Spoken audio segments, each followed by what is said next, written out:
a TV documentary that this group is going to get a chance to see, and it's going to be in September this year.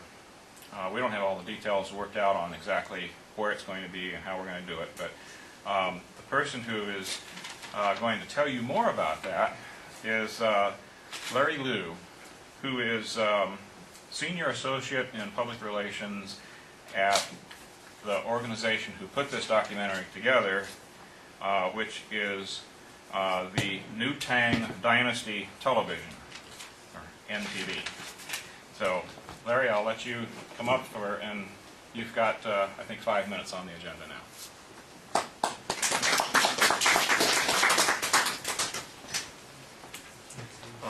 Thank you very much, Richard, for inviting me. This is my first time to be at this meeting conference, and I'm so glad to be here and also share information about this, very well done, documentary video that you will have a chance to see in September.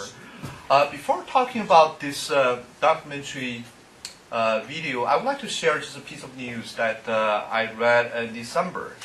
And that shows how close that religious persecution and slave labor in China with to Americans, actually.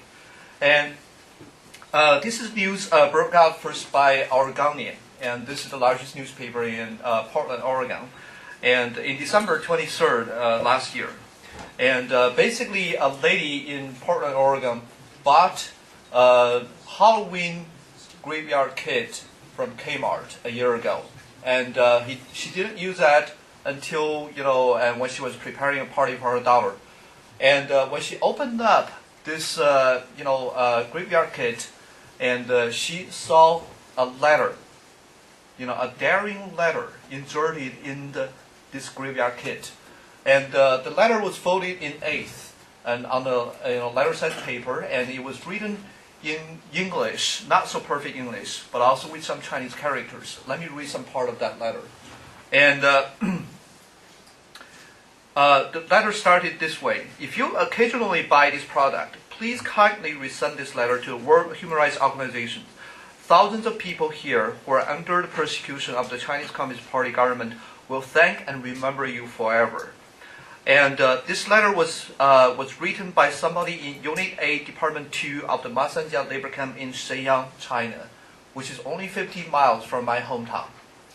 And the letter continues this way: people who work here have to work 15 hours a day without Saturday, Sunday break, or any holidays. Otherwise, they will suffer torture, beat, and rude remark, and nearly no payment. And basically, it's just 10 yuan per month, and that's about $1.60 per month. And people work here suffer punishment 1 to 3 years averagely, but without court sentence. And many of them are Falun Gong practitioners who are totally innocent people only because they have different belief from the Chinese Communist Party government. And they often suffer more punishment than others.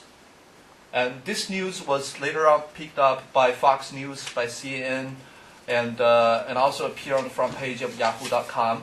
But unfortunately, some other major medias haven't picked up that news yet. So probably you haven't read that up. How many of you read about this? Okay, you have heard about this. Okay.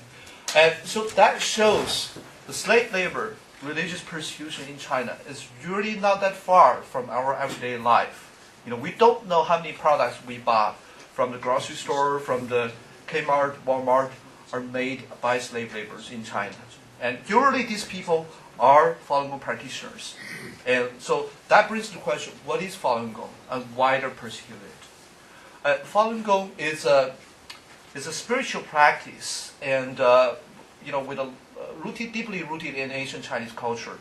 And it involves several gentle flowing movement and a meditation practice, but also it has a spiritual teaching centered at truth, compassion, tolerance, which is the central tenet of it's a meditation spiritual practice of Buddha school. And I just talked to Cindy that she has been doing Qigong meditation. And Falun Gong is a form of Qigong, actually. And it was the most popular Qigong in China. But why it was persecuted? Such a benign, peaceful group. And it was first made public in China in 1992 but by 1999, it had attracted between 70 to 100 million people. And this is more than the Communist Party membership, which was only 60 million at that time. And so this is the largest independent group outside the Communist Party.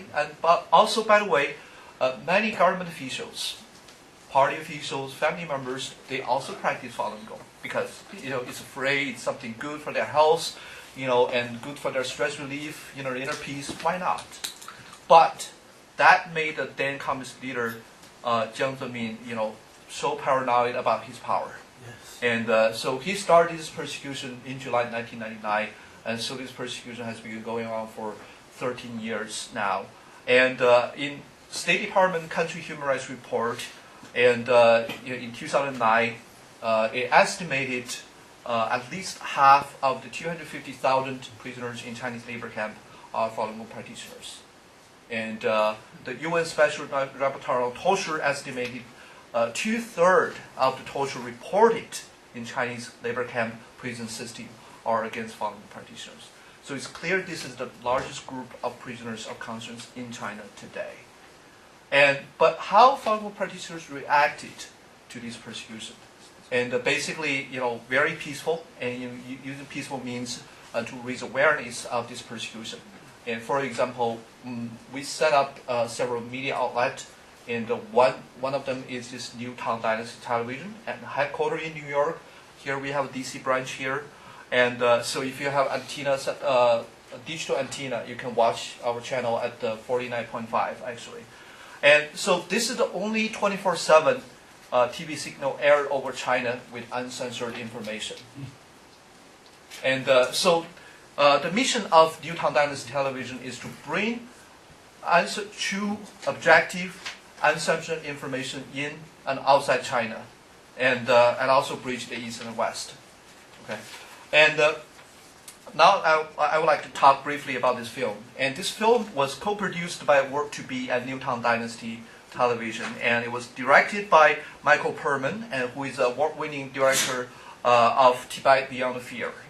And this documentary is a 53 minutes documentary. It tells remarkable survival stories of two individuals: best-selling author Jennifer Zheng, a mother and a former Communist Party member, and Dr. Charles Li, American-Chinese businessman.